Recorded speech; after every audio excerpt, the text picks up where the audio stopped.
Thank you. Mahalo. So yeah, this is the elevator hacking talk. And hopefully, even if some things are a little over your head in different topic areas, because we get some really heavy hitters here at ShakaCon, everyone rides elevators, more or less, except Mouse, because she's super fit and always takes the stairs, makes me look bad. But elevators are this thing that everyone can kind of grok. Like every building in a big city, you'll find them. You use them. A lot of people misuse them for trying to do security things with them. You try to do defendery things, and attackers be doing attackery things.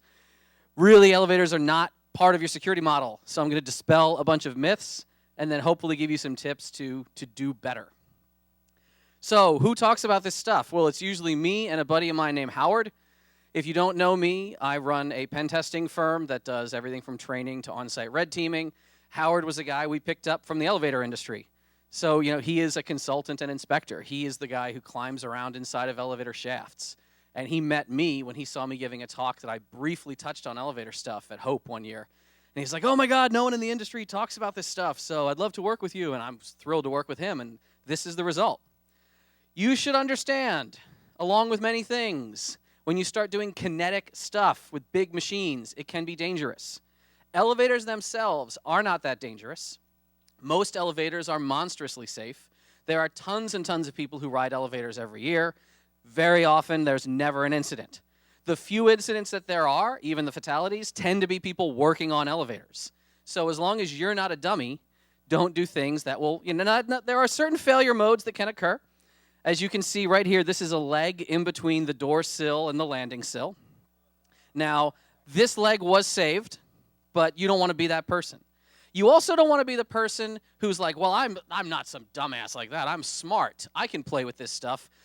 Damage is still a bad time, because if you damage things on elevators or escalators, you can wind up causing way more dollar signs in damage than you thought and facing, let's say, a felony criminal mischief charge. So this, I don't know if we have sound on the laptop here, this is the famous escalator helicopter. Like, ha, ha, ha, you're doing this at like your local mall or something. This is a guy who tried to do the escalator helicopter, and he did not do it well. Yeah, that was like $15,000 in damage, felony criminal mischief charge. Like, you're going to have a bad time if you don't know what you're doing with this stuff. Leave it to the experts, please. And that's what I usually do. I mean, Howard, my expert guy, he's the one I send into the elevators first half the time when I don't know what I'm doing. If you're not familiar with elevator systems, I'm going to give you a really quick primer. There are two variants of motive power for elevators. When you are in the cab, the actual cab that travels up and down, that enclosure doesn't have its own machine driving things. It's not like the cab is on a hoist that it itself is powering.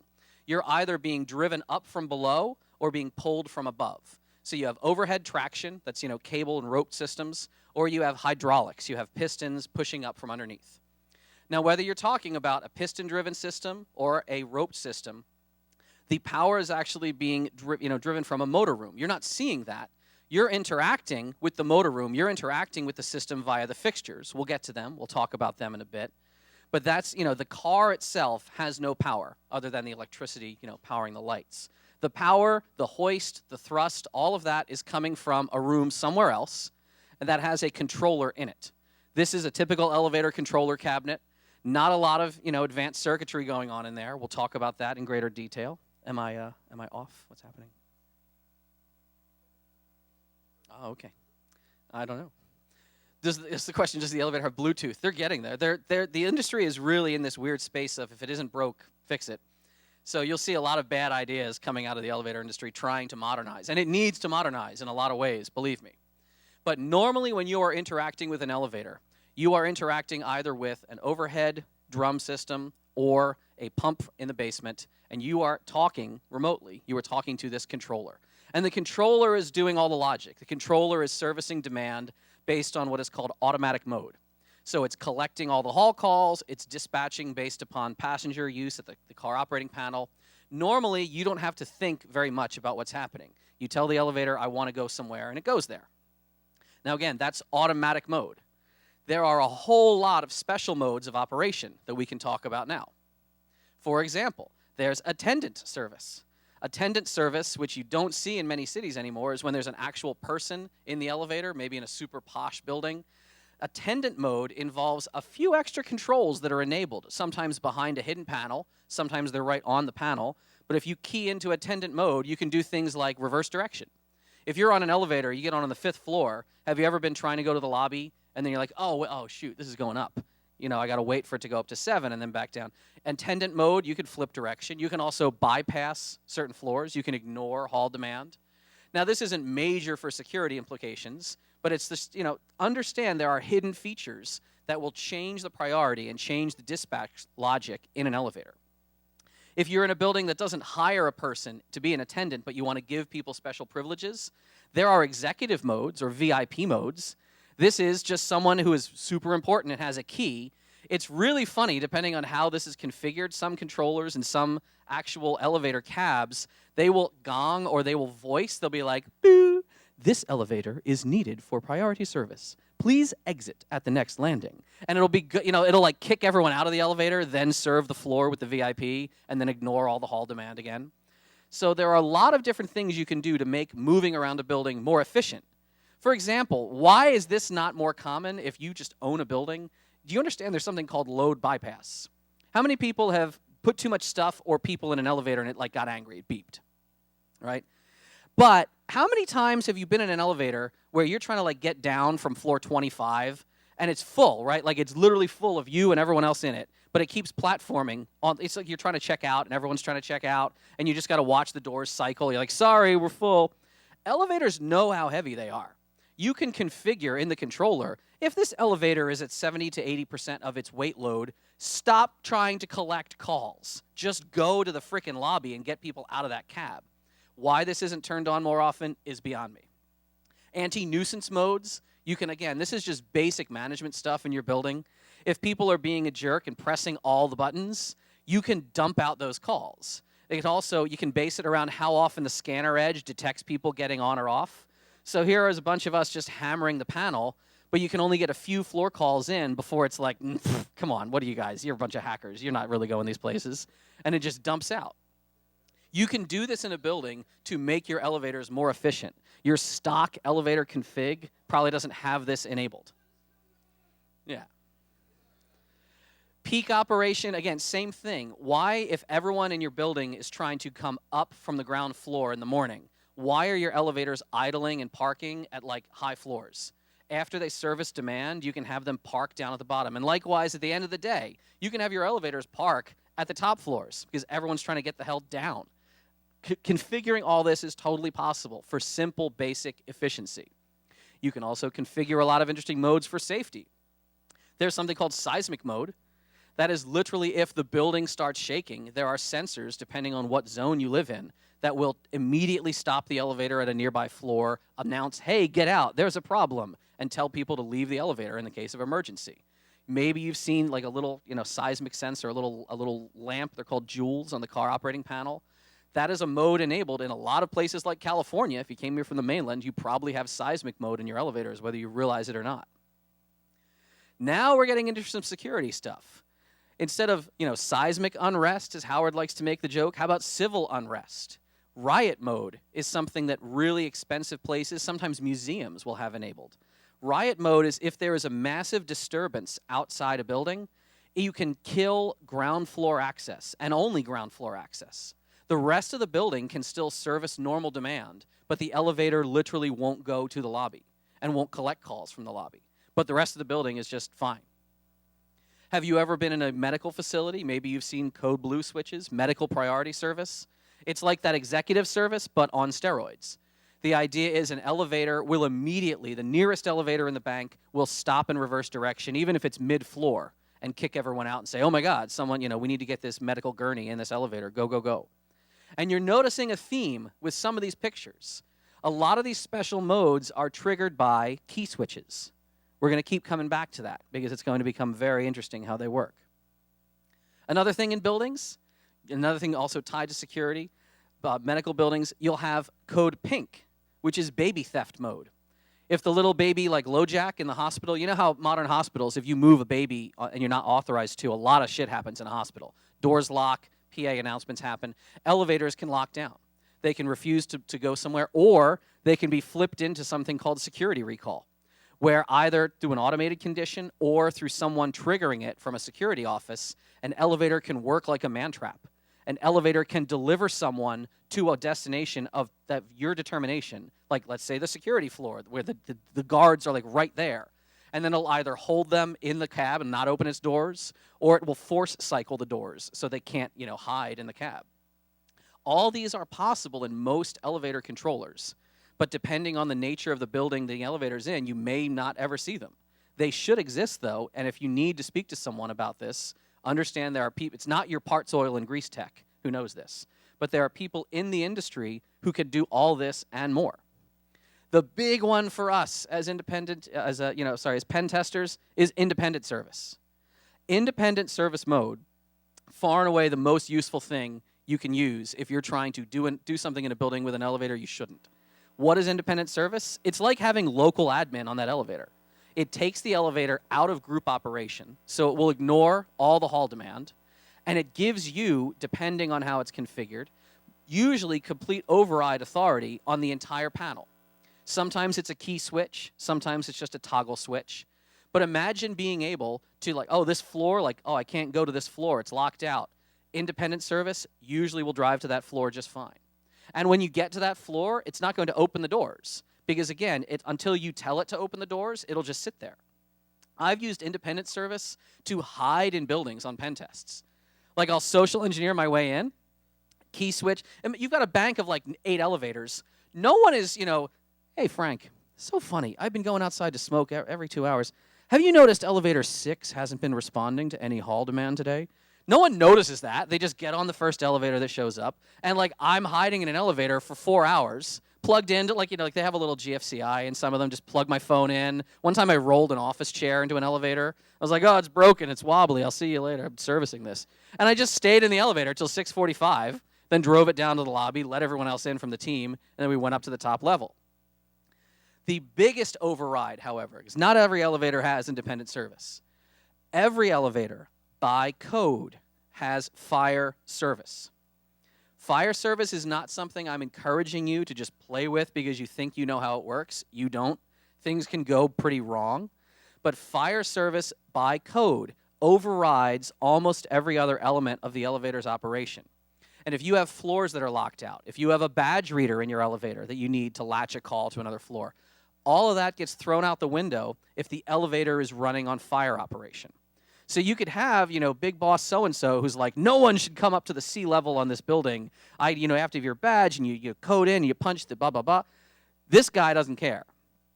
Fire code states that in an emergency condition, the firefighters do not have to mess around with credentials and badges and everything else. They don't have to mess around with which floors are cut on and cut out. Firefighters can drive an elevator anywhere they need to go. Now, not every elevator is running on the same fire service config. This is where I get into don't mess with this if you don't know what you're doing. Here you have 2 different elevators in the same building. One of them seems to have a key switch on the panel. The other one doesn't. If you turn slightly, you'll see this was a modernized retrofit, and they had to throw on a key switch in the cab on a different side panel on the side of the wainscoting here. There are different fire codes. There are different years that fire codes have been adopted, and every different jurisdiction enforces and adopts and chooses to roll out different codes at different times. They all should operate roughly the same way, but weirdness can ensue if you don't know what you're doing. One other type of mode, and we won't talk too much about it.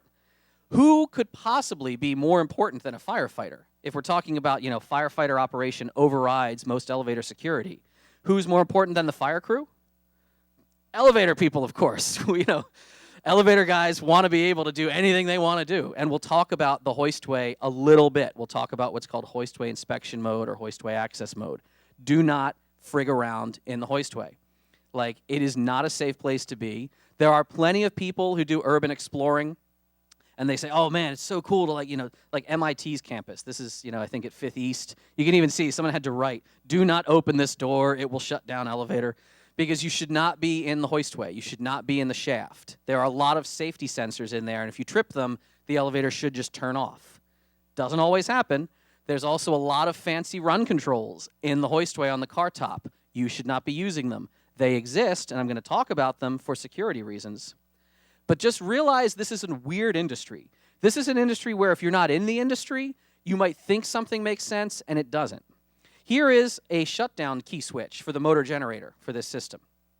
How do you think you shut down or turn on the elevator? You turn shut down to on to shut down the elevator system. So like you get a lot of this stuff in the industry. Be aware of that. Don't just start messing around with things because you bought a key on eBay. Let's talk a little bit about trying to use an elevator for security and stuff that you do tend to see, and then we're going to show you how it all doesn't work. So, disabling the hall call buttons, not being able to just, get an elevator to show up when you want it to, either using key switches or lockouts at the hall stations. Here you have, just an elevator that you would need to key it for up operation, down operation. This is weird, hacky stuff, right? Like you can latch a call. I'm sure this was some weird bolt-on mod that's probably not even, compliant, because how's a firefighter going to be able to call this elevator? This was in a school, and I wonder if I might have a video in a little bit. You're going to see this same school. You'll see what a kid figured out to be able to call this elevator. Here is another elevator that, even though it has what looks like a button, it's not actually a button. You can't press it. The only way to latch this call, again, is to use your room key. And then all of a sudden, oh, wait, I just placed a hall call. Again, weird things that somebody probably modded on themselves, but you'll see people try to do that, to try to just disable your interaction with the buttons. You'll see that on the car operating panel. You see floor cutouts. Here's a bunch of floor call buttons, and here's a bunch of key switches next to them that can turn on or turn off floor access. Have you ever seen that? Many of you might not realize this is not like a serial circuit where you are breaking the connection with that key switch.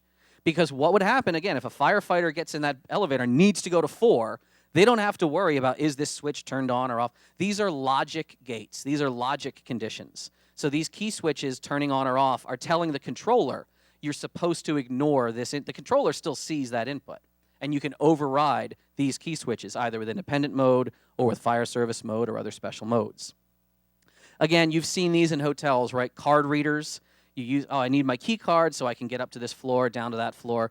Plenty of buildings, either they will only check that it's a valid card for that building, or they will check that it's valid within a certain date range. There's plenty of hotels where even if your key card is expired for your room, it'll still work in the elevator. I've seen that happen. It's bizarre, but it totally works. This is probably the only way I've ever seen proper security of an elevator. And you can see there's like the hall call button. There's this big lock right next to it. Well, that's not locking out the hall call button. This is a giant cage in front of the elevator doors. And this is at a corrections facility. Now, it's funny that we like, oh, look at that. What the hell is going on there? I really want you to think, though, of your elevators as though they are just a giant open stairway running through your building. Treat your elevators as though there is no security based on what person can go up or down 1 floor, 2 floors, or any floors, and you'll see why. Let's go ahead and look at some of those lockout systems again and see how they fail. Well, there was that one, can't call the elevator because there's no real buttons, right? Well, here's the switch. Some kid went, oh my God, what did he just do? Let's play that again, maybe with sound this time. All right. So here we go. All right. Lol, what? What was that? Oh, okay, get to class on time. Well, what this person did is they just broke the scanner edge. The elevator happened to be parked at that floor, and they tricked the doors into thinking, oh, the doors have to bounce open. I'm not saying this will work all the time. I'm also not saying stick weird shit through an elevator's hallway like hoist doors when you don't know what's on the other side. But I'm just saying weird things will happen in elevator systems, and just because you think it's secure, it may not be.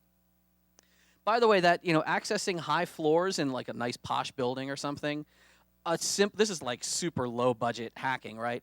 The easiest way ever to get to the top floor if someone's having a party up there, just keep placing up calls and social engineer or tailgate your way up in a building.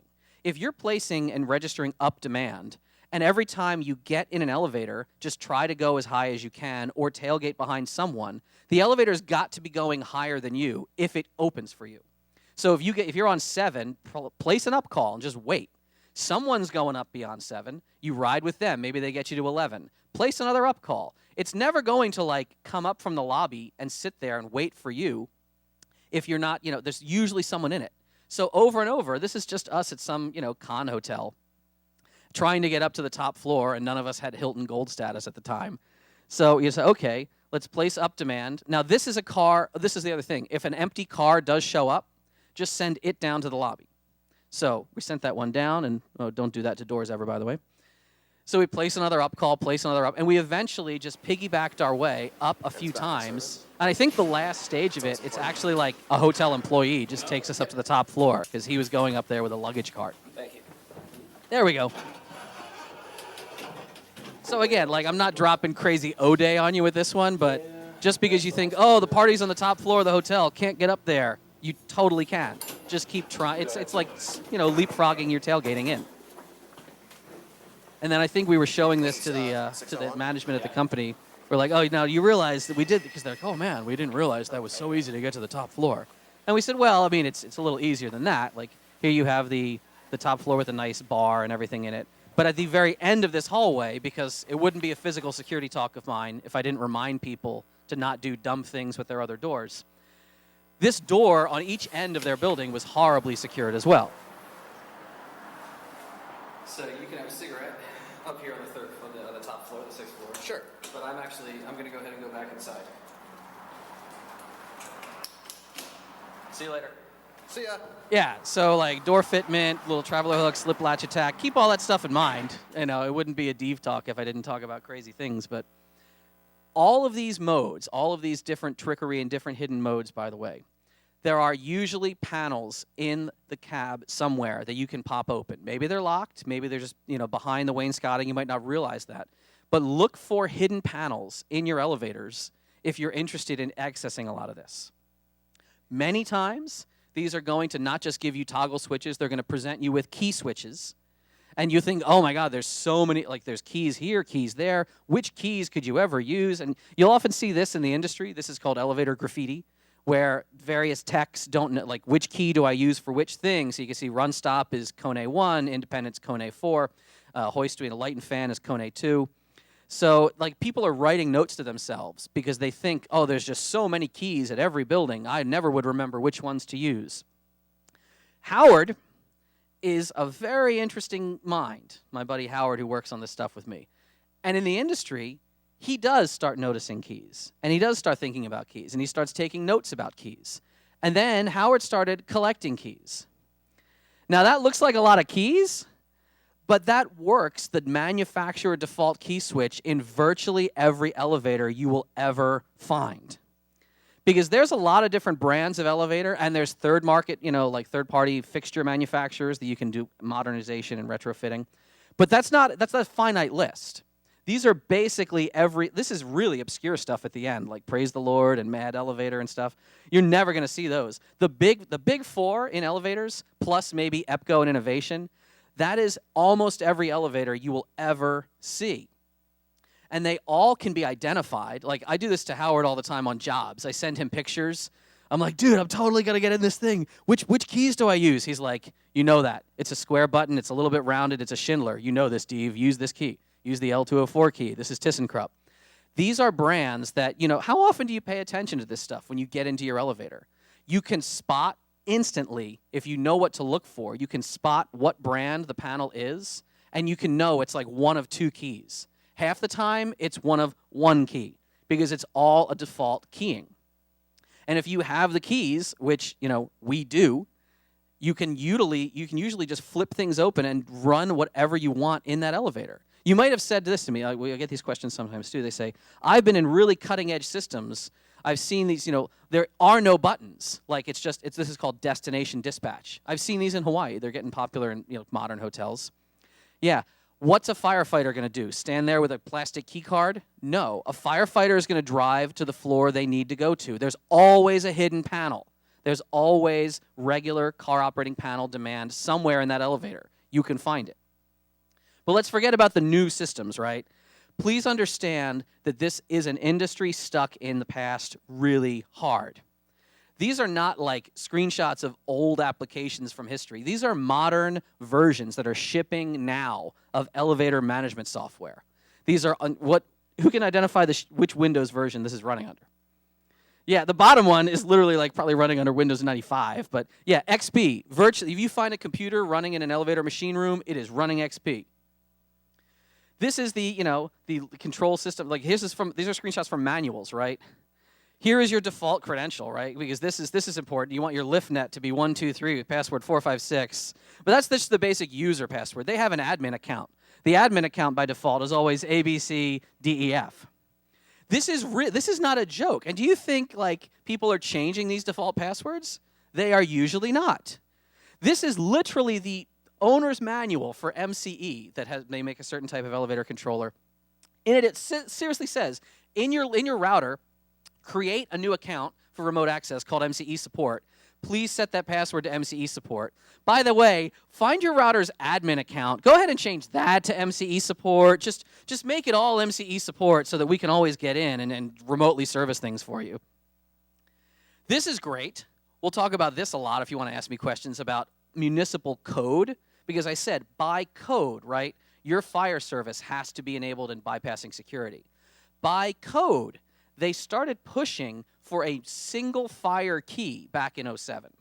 It was going to be, it's not going to be, it is. It's called the FEOK1 because there was like, oh, we can't have this brand of fire key and ThyssenKrupp and the Otis fire key. We need one fire key. So this big push for the FEOK1, which is a very secure lock. It's a tubular lock. Because no one has ever seen us picking tubular locks right over there in the Lockpick Village. Tubular locks are about 25 years old at this point. Now, if you think that's good enough, what else did they do? They put the direct bidding code of the FEOK1 in the fire code. Like, that's a document you can download right now and read the PDF. It's there on the internet. So what do we do as pen testers? Well, you've heard some of these stories, right? Usually, it's us using the keys to do weird things. If you don't believe it, here are some fun examples. There was a secured building one time that they had, like you come in through the front desk, and everyone was supposed to go by the front desk, and you had to badge in and sign in, et cetera, et cetera. They did have a back door. The back door, you weren't supposed to be able to get in easily. It was like their parking deck, right?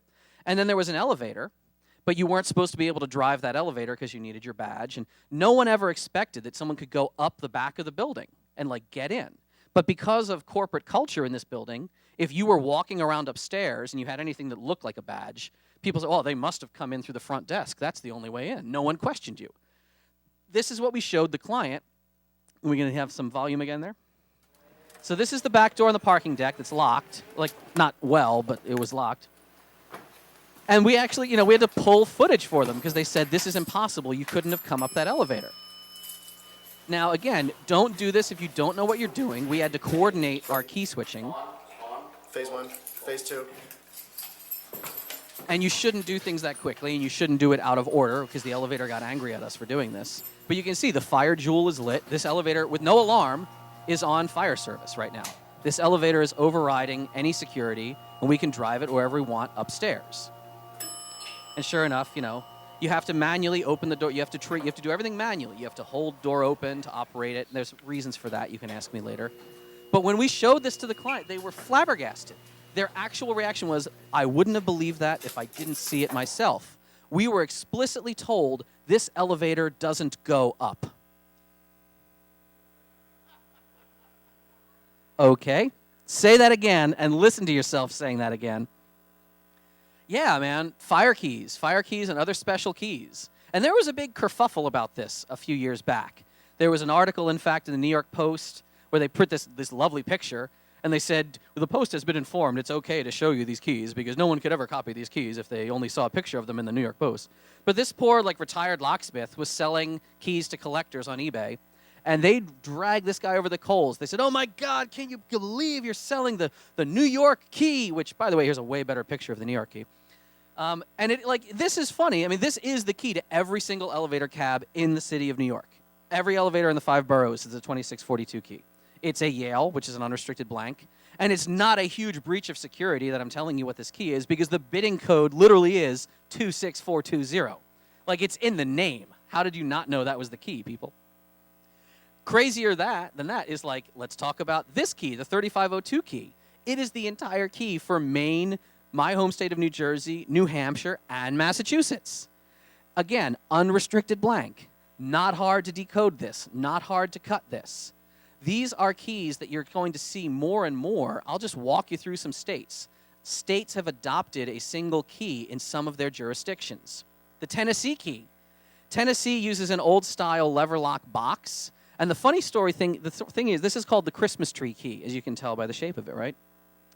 This is actually a repurposed old key. Gamewell is a company that used to make these pull stations that would be around city streets. They were like a wind-up drum that would actually bang out a signal if you broke the clank, and it would call the fire department. You would crank this back, open it. You would crank it to reset it with the Gamewell key. Now, if you call up like Vader or Adams and you're like, I would like to order the Tennessee key, they'll be like, you're not authorized. Get the F out of here. But if you're like, oh, I need the Gamewell key, they're like, sure, how many do you want? We'll send those to you. It's the same key, and it's the friggin' Tennessee key box. Let's get something like another tubular, okay? Indiana. The state of Indiana has a standard key box. Because instead, why make all the elevators get retrofit when you can just bolt a little key box on the door next to the elevator? Indiana's a tubular key. You can't buy that key. You can buy the box. What does that mean? That means you can pick the box, then measure the cuts on your pick, then use a little hurdy-gurdy or an HPC hand grinder and cut yourself a perfectly working Indiana key. That works just fine. Every elevator, and not just every elevator in Indiana, you're going to see people put a lot of stuff in that key box that they shouldn't be putting in the key box. There's the Indiana key. Minnesota, same idea. Minnesota has a key box. Yes, we were able to manipulate it. Yes, we were able to pick it. That's the Minnesota key. Let's talk about Kentucky. Medico key. Harder to work with, right? Like Medico is this real advanced lock. If you're here in the service or if you do any government work, you've seen Medico systems. Restricted keys, you're not supposed to be able to get the blanks. If you know what an easy entry machine is, you can cut the blanks. But you're not picking this easily. I mean, maybe if John King were up here and he was doing a Medicoder attack, he could try to pick it open. But that doesn't, picking a Medico doesn't really get you anything because then it's just the box is open, but you still can't see inside. The thing is, though, to mount this, they ship it to you unlocked because you need to have the holes in the back, right? Well, if anybody knows anything about cam locks, you can take this lock apart, and if you're really careful, you can just dump those pins out, then measure them, then look at the cuts, bang, there's your Medico key with your main bitting and the sidebar bitting. Oh, and by the way, Florida uses a Medico key in different zones. Oh, and of course, we also decoded the Medico M3 key. This is Zone 4. I think that's Orlando. This is Orlando. This is Zone 6. This is Miami. This is Zone 7. All of these keys that people are relying on and saying no one could ever get this key. Oh my God, it's by code. We have to adopt this very secure key. They treat it like a single point of failure, and guess what? Like failure's here. Oh, and by the way, we also did Louisiana. Oh, and by the way, we also did Virginia. Oh, and by the way, these states all have adopted certain keys by code that you can order from suppliers, or you can figure them out and cut your own. This is not the right way to treat the security of your building. I'm not saying this is a bad solution for fire and first responders. You don't want them to be like trying to call somebody at the front desk to get an elevator key and run around. And like, if the building's on fire, shit's got to get out. Like, you've got to get people safe. But don't think that your elevators are somehow magically immune. Like, no one could ever get our fire key. I was told it's very restricted. No, it freaking isn't. Oh, and by the way, what does Hawaii do? Most of y'all are on FEOK1. Most elevators I've seen in this area are FEOK1. Let's talk a little more about FEOK1 in a bit, because, boy, the ways you see it used, very bad. So these key sets, this is what, I'll just pull some out and pass them around later. Like, I brought my key set with me. This is what we take on jobs with us. And yes, they're expensive, and yes, they're hard to source, but it's not impossible, right? If someone has literally the keys to your building or to your elevator, nothing in that elevator is stopping them very much from running around your space. Now, where might they find these keys if they're not like us, they're not ordering from the industry? I've seen key boxes around places I should never see key boxes. I have seen elevator motor rooms and other rooms where, like, what's this little thing on the wall? Oh, it's a key box.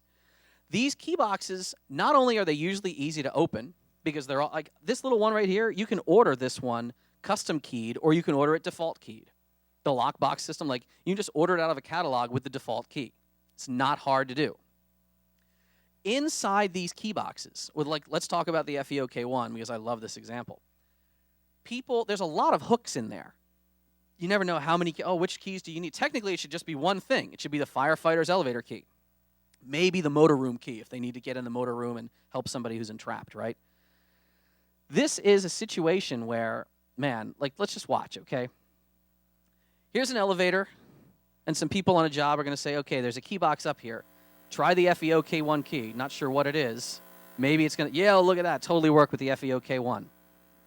Okay, let's take some things out of there. There's a lot of things in this box. What's going on in there? Okay, later on, simple and easy breezy, right? Let's get into the machine room. And it's not just the elevator machine room. This was, I don't know if you can see it, that was a network array stack. That was their security system, all their cameras. Behind that was the machine room, of course. And in the machine room, there was another box on the wall, which was very easy to pick because, again, tubular locks, just because the industry loves tubular locks. They think they're the most secure modern thing ever. They're not.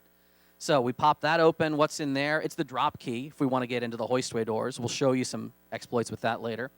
But all of this, here is your fire service key that we pulled out of that box. Here is the alarm panel key. Do you want to just pop the alarm panel, disable some shit? How about your sprinkler lockouts, the sprinkler valves? Why is this key in there? I understand it's related to fire, but all of this stuff, getting into all of this based on one key that you can buy literally on eBay. The FEOK1, you'll hear a lot of people in the elevator world think that it was the greatest thing that ever happened because it simplified the problem, and a lot of people in the security world are begging anyone to listen, especially if you're on the FEOK1 standard. And that's the most popular fire key. It's what people are buying on eBay. And right now, I'm just going to say, this girl, Lauren, she works for one of the biggest manufacturers of key switches in the industry. She works for Northeast Elevator. She works for Northeast Lock, I'm sorry. And they have another company that, I'm not going to call them out and say their name because I don't want them to get more business. They are hawking these keys to anyone who will buy them on eBay and on other side sites. And the FEOK1, far and away their best seller. And what was it on eBay? Was it $13, $14? $7, $8 for the first one on the top sale there. Now, if you think that's fine, maybe you're just from a place like in Europe, where literally the fire key is behind glass in every elevator. But I don't think that's fine, I don't think that it's smart that one key not only gets you into the elevator, but that key box that had everything else in the building behind it. You might not realize that. How often are you auditing this stuff in your building? How often are you checking out what key boxes are holding what? Nobody checks this stuff. Nobody thinks about this stuff. But the industry can tell you, most buildings, it's very easy to get around places. One other thing the industry could tell you, and again, do not do this. In the hoistway itself, the hoistway doors at every floor, it's not easy to open those if you're standing in the hallway, right? If you're on the inside, if you're in the shaft, do you think there's any security on those doors? No. This is us on one floor. My mom hated this video. This is us on a lower floor trying to go to a higher floor.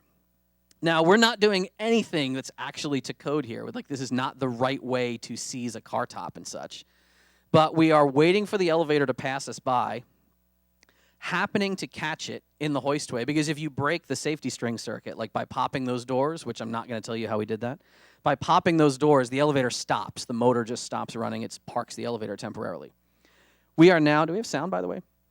We are now in the shaft here. So now this elevator, which all have a light on top, if you ever see that in movies, it's not that dark in there if you have the light turned on. They have a car top run box.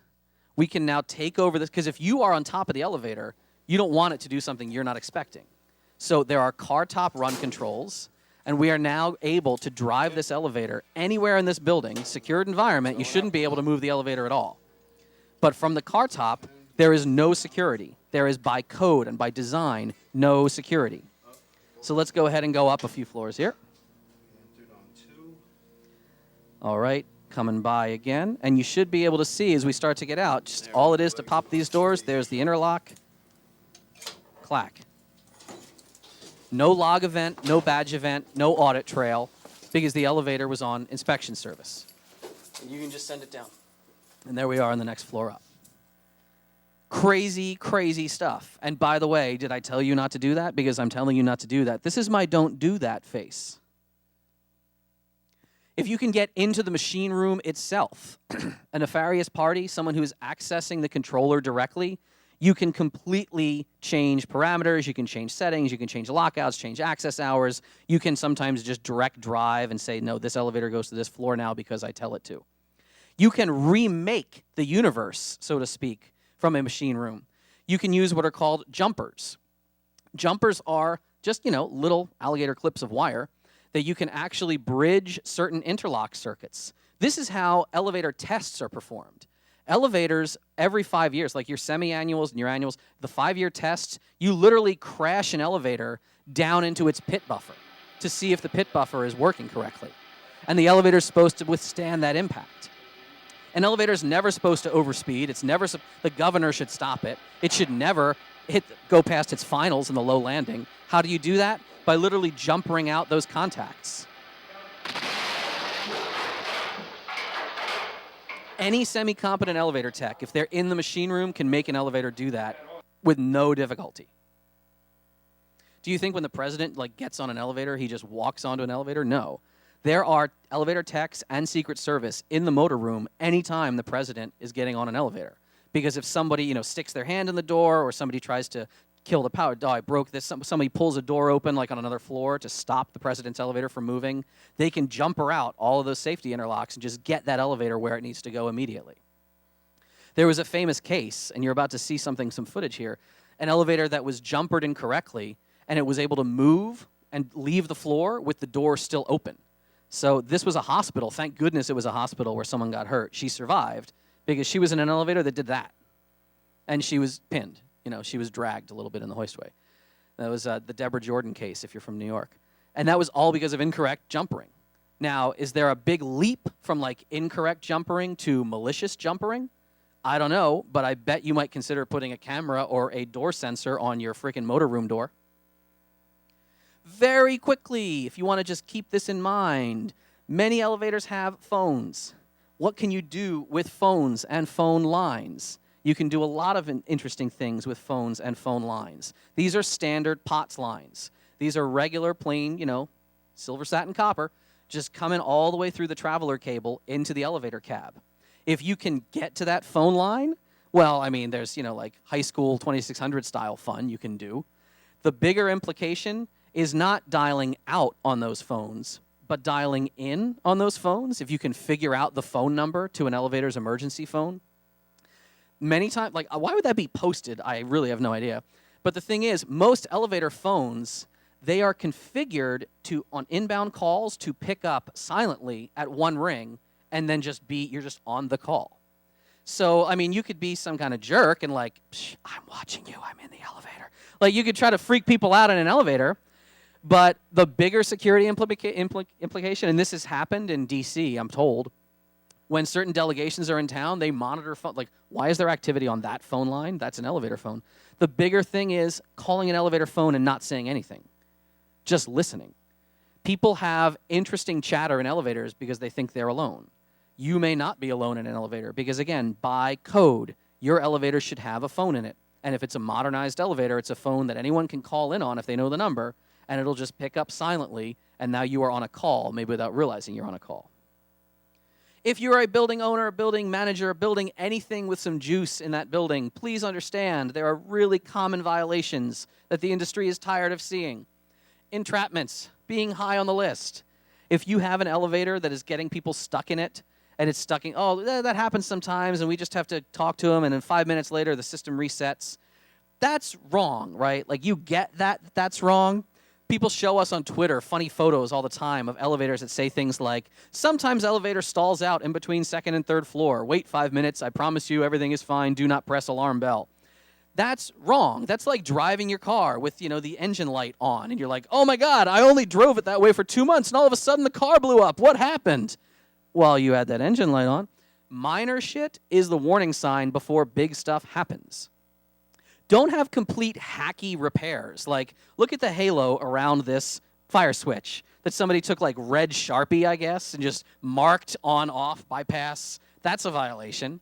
Dumb violations are not something you're always going to get ticketed for immediately. Like, by the way, what's wrong here? This is not a button. This is a key switch because they didn't want someone going to the train platform. All well and good, except when a fire responder needs to get to that train platform. What are they going to do? You are not in trouble just because you've kind of done something stupid. Many times you'll get like, come on, you really got to get that fixed, Joe. It's not that you worry about the municipal violation and the write-up. Worry about the incident when it happens. Because if an incident majorly happens, and we are a litigious society, if stuff was in violation in that cab, someone's going to find it, and you are going to pay for it. If you don't have a proper emergency phone, like we say, emergency speaker, like hope someone's at the desk, shout, that's not how it's supposed to work. The alarm bell. How many times is the alarm bell disabled in an elevator? Really common stuff. The assault switch, as we like to call it. Many modernized elevators do not have a toggle switch for the run stop anymore because it's why people in elevators have flipped it and then been like, hey, give me your money. Hey, I want your this, I want your that. And what's the other person who's now on the all wrong side of the panel going to do? If you saw that one video, who was the rap star? Was it Kanye got in a fight with his girlfriend or something in an elevator? Who was it? Ray Rice. If you actually see that video, what happened is they smacked the run stop button, which was a push button. Someone else, I think the bodyguard's trying to pull that button back out, and the fight's going on because the elevator stopped dead. And in the hustle and bustle, it's not easy to get it running again if it's a regular toggle switch. Modernize that shit. The actual elevator code for motor rooms said the doors must be self-closing, self-locking, heavy-duty doors. Does this look self-closing and self-locking to you? This is a chain pulled through the hole where the deadbolt used to be.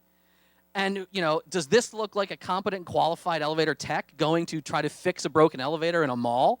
The elevator had overshot its top landing. It was on its final limit switch. And they basically were like, hey, security guard, turn it off and on again. So, of course, that didn't work. But, what is this guy doing in there? Why does someone have a key to that master lock? The motor room is not a place that you should be sending any kind of employees if they don't belong in there. I love this, too. Clearly, someone didn't read enough time. Hatch access, do not touch. Clearly, someone touched. Do not touch. Why is this being written so much? You are literally sending people in the room who don't belong in that room. Know who your contractor is. Have oversight of your MCP, your maintenance control program. This is not a default document. This is not a template, right? This is literally blank. This was an incident that Howard was called to, and they're like, okay, let's pull your MC. They didn't even try to fake it. They just literally had just not been doing inspections, not been doing maintenance, nothing written up. They got banged for that pretty hard. This is another job. Why does this motor room on a hydraulic elevator have 2 giant sacks of oil dry? What's going on? What's this? Let's pull the panel off. Look how much fucking hydro oil this thing is spraying. It's filled, it's hit the soak pad. It's filled this up so much that the last inspection tag is literally soaked in hydro oil. That should not be happening. And if you have any sway in your building, incorporate elevators into your routine checks. Know what's going on with your elevators. Know who's servicing them. There's a lot of collusion that can happen in the wrong kind of place. People saying work has been done, and then if you actually check the tag, look, this is a service tag performed by Otis. Unless the guy's name was Otis, that's wrong. Who the hell did this test? This was a roping cable setup that was replaced after only a few years. Oh, yeah, your cables are going bad. I got to pay $27,000. Somebody got into, it was actually Howard, he shimmied into a sub-basement, found the original test tag from the 70s, and these cables had never been replaced. And this building owner was just being slammed for money. If you wind up red tagged, you are doing a lot wrong. Not just 1 or 2 little things wrong. Most elevator inspectors will try to work with you, and it's major things that you are really liable for if you're getting things this bad in your system. This is my favorite video of an elevator test. This was a tech who didn't think it would work, and he insisted on filming this final readiness test. And you saw the entire motor generator just freaking pulled off its moorings. So that's the hardware side of the house. As far as back to security, please follow your building procedures. Please badge people in correctly and verify their story. I've pretended to be the elevator tech or the fire inspector in various places. If your security guard is just an elevator, you're doing security wrong. Now, what do I mean by that? Well, like, look at this nice little thing. It's a keypad and a contactless card, and it's a biometric. This is like 3 different factor authentication, right? What is it doing? It's in an elevator. It's in an elevator that has fire service mode. There is the jewel lit up right there. This was an FEOK1 key. Where was this elevator? And what was it trying to prevent people from doing? This is in an airport. This is literally going from the insecured area up to the sterile area, up to the screened area. Now, you could imagine a test case where someone's like, look what I could do, or you could imagine someone going on eBay, spending $13 and being able to get anything they want from the ground level up to the sterile zone. Look around places. Look around your airports. Look around your buildings. You're going to see key boxes where you didn't think you saw them before. Look in your elevators and look on your panels. You're going to see key switches that you never noticed before. There is a difference between your parts, oil, and grease tech and an elevator security consultant. If you have real questions about this, ask me, ask Howard, ask somebody, because there's a lot in this industry that nobody's talking about. Very, very quickly, I know I'm right at the end, I got like 1 minute to go. There are ways to do things securely. We get this question, I want my elevator to be monitored, but I don't want it on the internet. You can do that, right? Like, you don't have to be using software like this. These are all just dry contacts. These are all just basic loops of copper, right?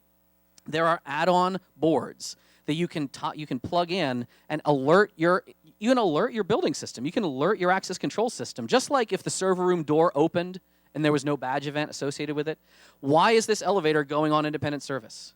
And there was no, it's 2 in the morning. Why is that happening? You can do logging and monitoring without screwing things up and without being on the internet. It's not that hard. You just have to speak to the right people. Very last couple of tips, because even if you didn't listen to me before, I want you to be safe. If you are ever stuck in an elevator, A, don't panic. It's not going to kill you. You're not going to run out of air. Are the main lights off? The power's probably out. If the E light's on, then, wait. If the main lights are on, press door open. Sometimes that'll just pop the doors open if it's not running. Press door close and then press door open again. Place calls to other floors. If it's a weird badging glitch or something, try the lobby, because usually the lobby's not locked out. Make sure you're badged in with your hotel key card or your employee badge. Try again. Sometimes it timed out weird. If you have keys, use the key switches if you're authorized. Last thing, be very careful. Verify the doors are closed. With the flat of your hand, don't grab into the gap, try to verify the door interlock is fully shut, and then try all these steps again. If nothing worked, then you call for help. What do you never do? You never go Hollywood out the top hatch. There's nothing up there that you need to be messing with. It's just going to make things harder, because then if you pop the top hatch, the safety string's broken, and then the elevator won't run again when somebody comes to fix it. Don't exit a misleveled car. If you have to jump, that is too far. We have literally seen building owners been like, oh, yeah, it does that sometimes. Here, I'll let you down. No, tell them to F off. Say, get the police here. Like, look, this is a janitor helping people out of a car that's halfway between floors. I would stand to the guy and just give him the finger, be like, nope, I'm comfy. Get the cops. And write it up. Wait for proper responders to show up. The safest place to be is in the cab itself if something is wrong. And then you write it up, you ticket it, and you make sure that someone in this building tries to pay attention to something. And hopefully in the end, we all wind up a little more safe and a little more secure. And I went over by a minute, but I thank you very much. Thank you for listening.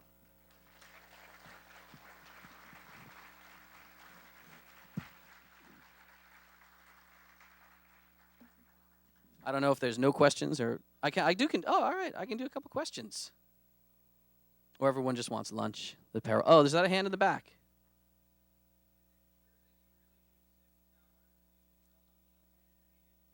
The question was, is it really true that you can use Sim Tower to tell how many elevators are needed?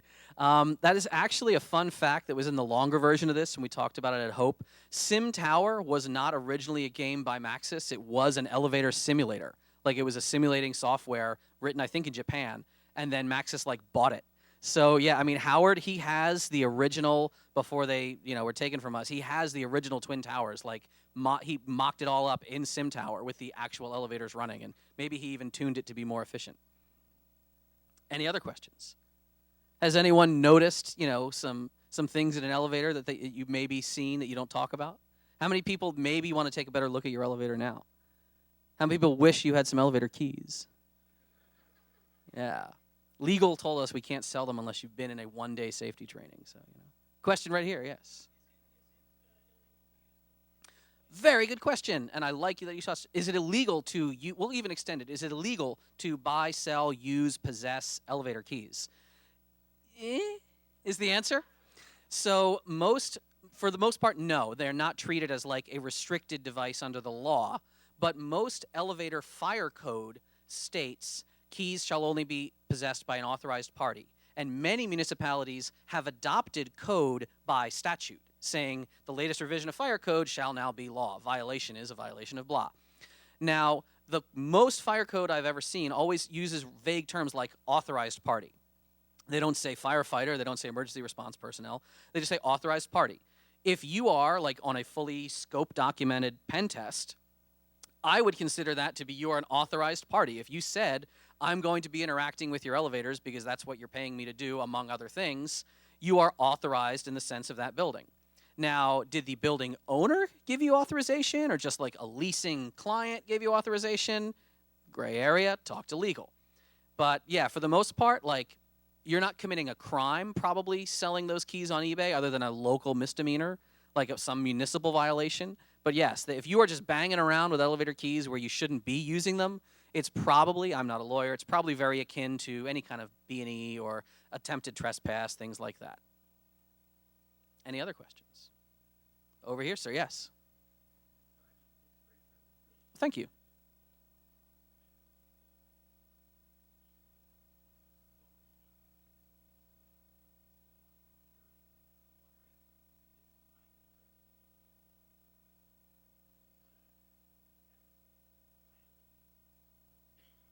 Mm-hmm. Mm-hmm.